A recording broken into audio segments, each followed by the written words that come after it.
Good afternoon. My name is Jaywant Parbhoo. And I'm Dipak Parbhoo, one of the members of Durasole. My other brother, whose name is Jayraj, is not here today. So basically, Jaywant will give the introduction of Durasole. Yes. So we're the sons of Ambaram Parbhoo, who used to be the previous owner of Durasole. And this year is quite significant in that Durasole shoe store, which is in Hall Street, Wynberg, is 90 years old. So our topic is Durasole 90 years in Wynberg. And in fact, here you can just see a picture of Durasole, and still has those old Victorian pots on top there, showing the style of the time that it was actually built. So our paternal grandfather, who was named Dipak Parbhoo, had been in South Africa for several years, having come from Kapleta, which is a small village about halfway between Surat and Navsari in the Gujarat state of India. According to immigration records and testimony from villagers of Kapleta, as well as Parag's wife Pammy Jasoda, he left India in 1902 and came to South Africa. He came to Africa actually, and then eventually South Africa. He worked for a year in Port Elizabeth as a shoe repairer, and then moved to King Williamstown, where he rented a shop and fixed shoes and boots. He travelled several times to India, getting married, having children, and then he returned to South Africa in 2015 when he moved to Mafeking. He again travelled a few more times to India, and then he came to Cape Town, where again he travelled to India in 1929 and returned in 1932. So he was quite well travelled, and of course every time going to see his wife, having children, and growing the family. He belonged to a group of shoemakers that all came to South Africa as single men, but who had families in India. They would take turns to look after each other in terms of cooking, housework, shopping, similar to today's migrant workers. We see lots of them in Cape Town at the moment. They even looked after each other's shops when the owner would go back to India to see his family. Thus, Parag ran several shops in Cape Town before settling in Wynberg. So we come to Durasole. In 1933, he rented a shop on the corner of Hall Street and Durban Road in Wynberg. And we actually have an envelope sent from somebody to that address, corner of Durban Road and Hall Street, and it's dated in 1933. And he started the business that would become Durasole. In 1934, he rented a shop next to Maisel's Bottle Store. Maisel's Bottle Store was next on the corner of Pierce Road and Wolf Street. And Maisel was a famous family that ran that bottle store. They then sold that business in 1957 to Wiley and Tate, who restored it. And in fact, I remember as a child seeing a carriage outside the shop. They actually restored that. So he rented the shop there, and this shop had a room behind it, and he lived actually in this room behind the shop. And then when his family came to South Africa, they also lived in this room behind the shop. This shop is now a house named the Armory. It's still there obviously in Wynberg. In 1935, he rented a shop at number 11 Wolf Street, which is the present address of Durasole Shoe Store. And that's the picture that you saw earlier. In April 1935, Parag applied for his wife and children to be allowed into South Africa. This needed verification on the Indian side, and thus this application took quite a long time. They needed lots of verification from people in India to say, look, this is his wife, these are his children, etc. So only on the 8th of April 1936, 8th of April, interestingly enough, is the birthday of my brother Dipak. And in 1936, on the 8th of April, Pammy, together with Ambaram, who was 5 years old, and Maan, 4 years old, disembarked from the Karanja ship in Durban. they travelled by train to Cape Town. And there's an interesting little story here, because this was told to us by one of the elders in our own community. His name is Uttam Lalu. He's quite an old man at the moment, but he told it to us a few years ago, where he said that on the day that they arrived, Pammy and the children, obviously on the train, came to Cape Town station. Parag had gone to Uttam Lalu's father. Their house was in Claremont. He had gone there, I think, for lunch, and then he said he's going to the station. Meanwhile, Pammy arrives in Cape Town. She has the address of Ambaram Lalu on a piece of paper, and she gives it to a taxi driver, and she and the two boys get into the taxi, and they come to Claremont. Parag goes to the station, and he looks all around, and poor Parag, he doesn't see his wife there. And of course, he's really sad and all forlorn. When he comes back to Claremont, Ambaram Lalu decides he's going to play a little prank on him, and he hides the wife and two children away. And he asks Parag, why are you so sad? Parag says, no, I can't understand this, I mean, I went to the station, they weren't there. And then Ambaram Lalu brings out young Ambaram Parbhoo, who's 5 years old, and by the hand, and tells him, asks Parag, do you recognize this boy? And of course, Parag just, smiles out in absolute joy, and there's much laughter from the rest of the family. So quite a nice anecdote. So in 1937, the son Santilal was born in a room behind the shop at the armory. Later that year, Parag bought the block of 3 shops in Hoof Street. That's number 11, 11A and 13. And the family then moved home to the back of the shop at number 11. The daughter Parvati was born there in 1938. In 1940, Parag bought the land behind the shops that extended right up to Durban Road. They planted a vegetable garden there, as well as flowering plants, and my father apparently planted a whole lot of dahlias. He had up to 100 plants of different dahlias there at the Durban Road property. A flood in 1941 caused muddy waters to rush down from the military camp. There's a military camp in Wynberg, and it rushed down the back garden in Durban Road and through the shops and the house in Wolf Street. Santilal actually says he remembers this because the water was so high, he saw this Drain cover. the drain cover actually popping up. Yeah. And then in 1942, Nagin was born behind the shop at number 11. So this is the existing shops that are now there in Wynberg. Parag had been very strategic in his approach to the business and looked for areas with a military camp and a convent. This approach worked for him in King Williamstown, in Mafeking. He even went to the DRC, the current DRC. It was called the Belgian Congo then, and he went to a place called Lumbumbashi. I think it was Elizabethville that time. And of course Wynberg, where there was a military camp close to the shop, as well as Springfield Convent. And this brought in a lot of work, and with his hard work ethic and his excellent service, Parag was able to make a success of the business. However, things always don't go perfect. In 1946, a tragedy befell the family when Parag cut his finger on his right hand in the workshop. And he was a makaplan kind of guy, so he bathed the wound with some shoe dye as an antiseptic, because the shoe dye contained alcohol.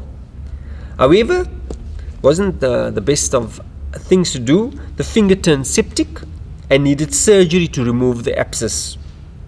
Dr. Steenkamp was a newly qualified surgeon, operated on the hand. I think it wasn't very successful, and it developed a claw hand on the right hand, and this left Parag very frustrated, as he no longer could be the breadwinner in the house. This was quite an emotional time for them as a family, because now they've lost their breadwinner. So Ambaram, who was 15 years at the time, 15 years old, he was in grade 10, that we used to call it Standard 8 at Livingston High School. He was forced to give up his schooling, and he came to work in the shoe store, and he obviously did all the shoe repairs, etc.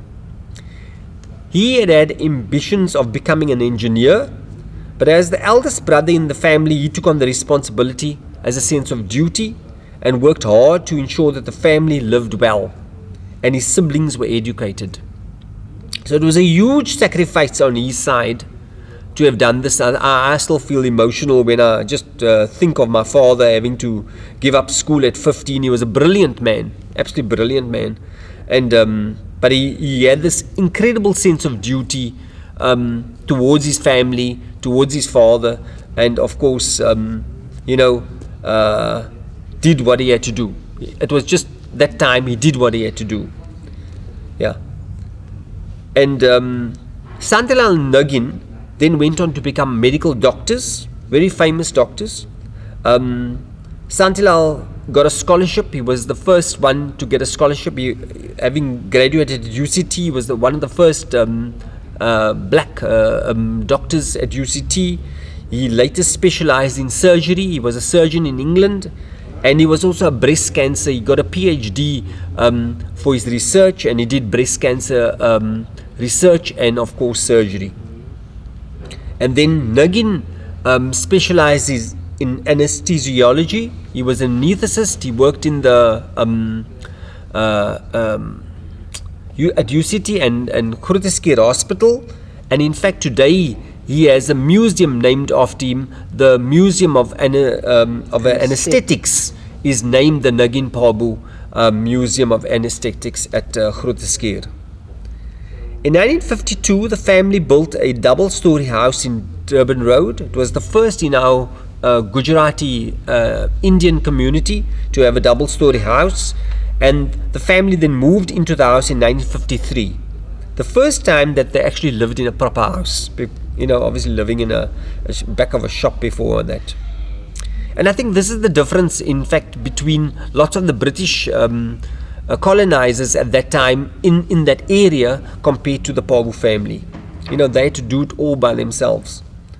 The sons and father discussed several names of existing shops in Cape Town. There was a shop called Supersole, which one of Parag's cousins owned. There was Wellsole, there was Durata, there was Roxole, also a distant cousin in Cape Town owned that. And then they concluded on the name Durasole because they felt that this will signify good and long-lasting repairs. The shoe business continued with the support from the military camp, the convent, and of course the general public as well. Just want to quickly show you. Here is a family photo. This is probably in the late 30s. Here we have Ambaram, the son. That's Parag and his wife Pammy Jasoda and Mohan. So this is just when they kind of started the business and obviously brought that family down.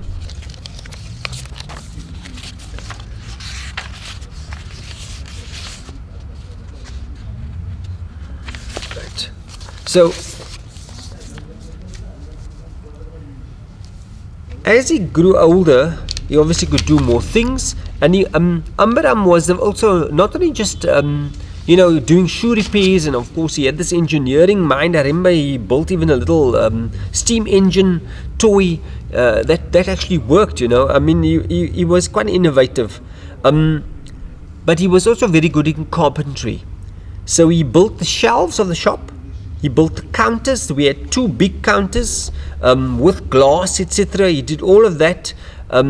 He did a mezzanine section. He built a whole big mezzanine section in the front of the shop, and that stored all of the the boxes of shoes and all storage stuff. And he built all of this using a Rockwell circular saw that Dipak still owns today. And of course Dipak is also very handy with doing all kinds of work on using that.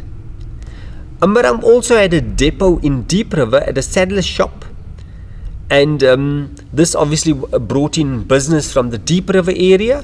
And when this shop closed, one of their workers was out of work, but he came to come work for my father, and he worked until he retired. I think his name was Clive. Yeah. Lovely guy. And he was actually very good. He used to do a lot of the golf work for us, golf bags and saddles or so he used to do for our business. In 1955, Ambaram married Mani Kuvji, whose father Nagar Kuvji had started a shoe shop in Park Road, Wynberg. And that shop was later called Babu's Shoe Store after Mani's brother Babu. Today, we as the current Parbhoo family, we therefore have the unique situation that both our paternal and maternal grandfathers started two shoe shops that are amongst the oldest businesses in Wynberg and still existing today. Durasole is in fact 90 years in Wynberg this year. Parak sadly passed away in 1964 at the age of 79. Ambaram then worked long hours, was passionate about providing excellent service to his customers, which endeared him to the customers who remained loyal to the businesses throughout the generation. I remember people would come in and they'd say, "Oh, we talked about you at our tea party, in Constantia or wherever it is." And so people were talking about him because he had a unique way. He had this way of interacting with them. Sometimes he was he used to look at the shoes and say, "What have you been doing with the shoes? Why are you taking so long to bring it to us?" And you'd rip it apart and say, you must bring it earlier. Don't wait until it's absolutely almost finished. So he used to almost lecture them. And I think this endeared him. He had this character that endeared him to the customers. Besides repairing shoes and other leather goods, Ambaram also took on tricky challenges. So I think that was unique because ladies would come with their bags and little finicky parts had to be fixed up, and you'd weld it and fix it up, very bespoke, repairs. He even, I remember, did books. People would bring fancy books that they wanted a leather covering, and he would fix it, and even if it had a lock, you'd clean it up and maybe restore it in a way. So he had that kind of skill to be able to do. Then I think Dipak's continued that.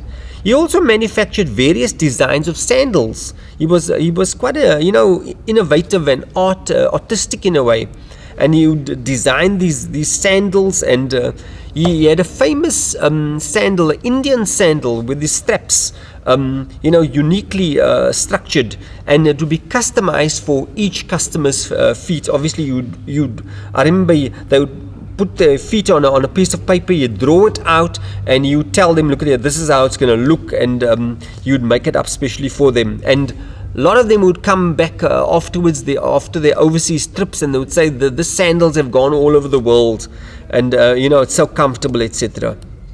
He employed several workers down the years. Many of them worked for several years, even until they retired. So he was extremely loyal towards his workers. He really, looked after them, and they stuck with him for many, many years. In fact, currently we have, I think, one that's been there for forever and still with Dipak.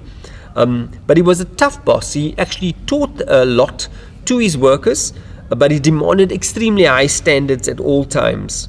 So he was very, very tough in that. He wanted a high standard for the business. Ambaram and Mani had 4 children, 3 sons, Jayraj, Jaywant and Dipak here, and a daughter, Asha. All 3 sons worked in the shop at some point. I worked in 1980. I had left Durban Westville and came and worked in the shop for a while, and then in 1986 and 87, a very difficult time in South Africa, and couldn't get a job and worked in the shop. And then Jayraj started in 1989, Dipak in the 1990s. They joined the business, and they are still there today, and making a success of it. Durasole, under Ambaram's management and leadership, became very well known and supported due to his expert craftsmanship. He developed a skill to alter shoes as per customers' requirements, assisting the disabled according to the doctor's script. So they would come in and you would work it according, so that at least somebody with a impediment could be assisted. And I think that was very important. And also many women's shoes that needed a different look, a different color, and even then material cover. You started covering it with material. You started doing those kind of things, and obviously very expertly done, very professionally done. And even the president's wife came into the shop to have her shoes dyed for a special occasion. He fixed bags, belts, golf bags, and made deliveries to the Royal Cape Golf Club. So he was really building the business beyond just the military. As we went along, he would customize suitcases with wheels. That time, I mean, you couldn't buy those kind of things, so he did it because obviously his customers were going overseas a lot. And I remember assisting him with these many evenings, as he would tell me. He would have a piece of lead and he'd say, hold the lead, and he would, in his stern voice, hold the lead. So he could hammer these special pins that held the wheels to the case, and then he would have a long iron, and he said, hold the iron, and as he sought to open the parts of the pin, so the pin would open up, and then this would fasten the wheels to the case. I also remember having to deliver shoes to customers in the village area. I remember I was very irritated one day because Jayraj and I were watching Wimbledon that day, and he called me from the shop. We were living on top in Durban Road, and he would shout to me, Jaywant, come down here, I've go and deliver some shoes to the customers, and I had to just obviously do it.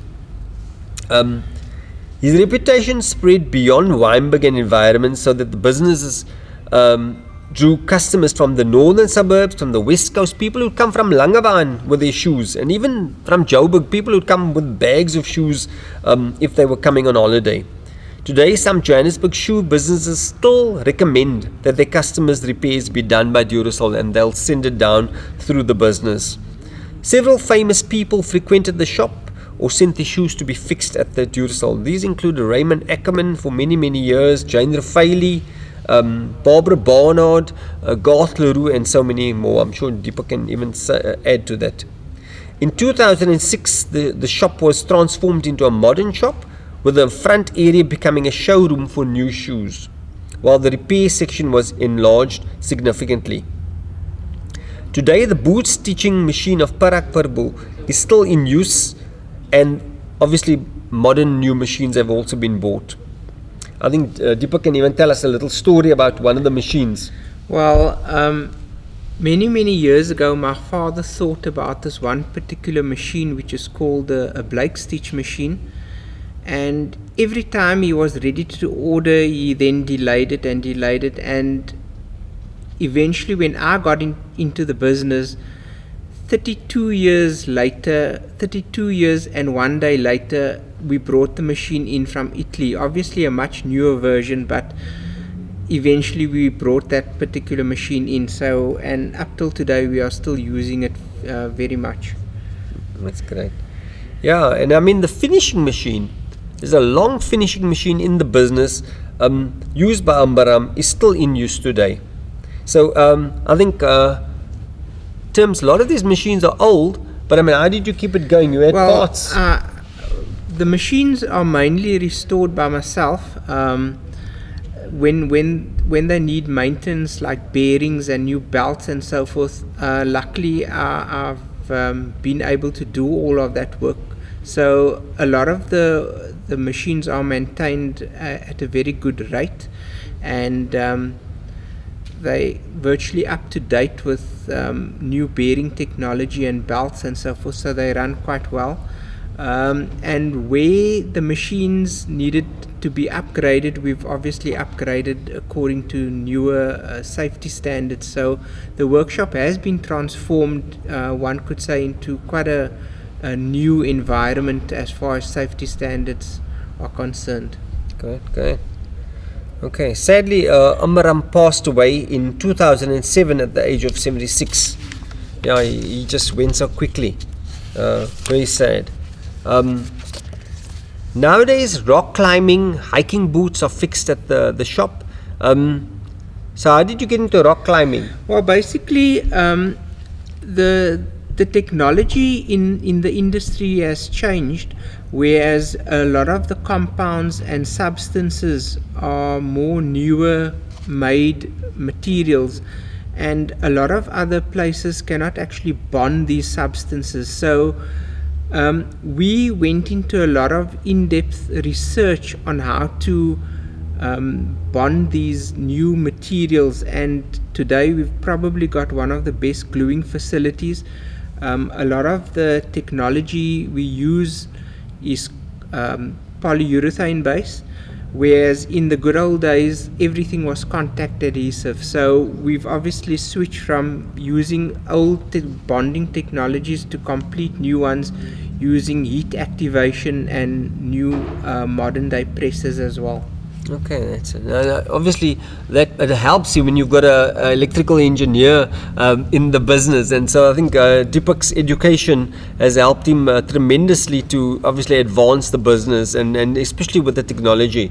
So besides that, they do orthopedic work, they do shoe dyeing, and then that continues with basic shoe repairs, bag repairs. And this complements the sale of new shoes and accessories such as leather foods, wooden shoe trees and long shoe horns. The business also sells Cellini cases and bags. Dipak Parbhoo's adventurous move to South Africa, his Durasole shoe business and the purchase of the property in Wynberg in 1937 has had a huge impact on the lives of his descendants, for which we are all grateful and proud to call ourselves Parbhoos. Ambaram's selfless act of working for the family and building Durasole to the high standard and variety that it enacts today is the legacy of which we are truly thankful and proud that the business today continues into the third generation with Jayraj and Dipak. Thank you very much. Thank you.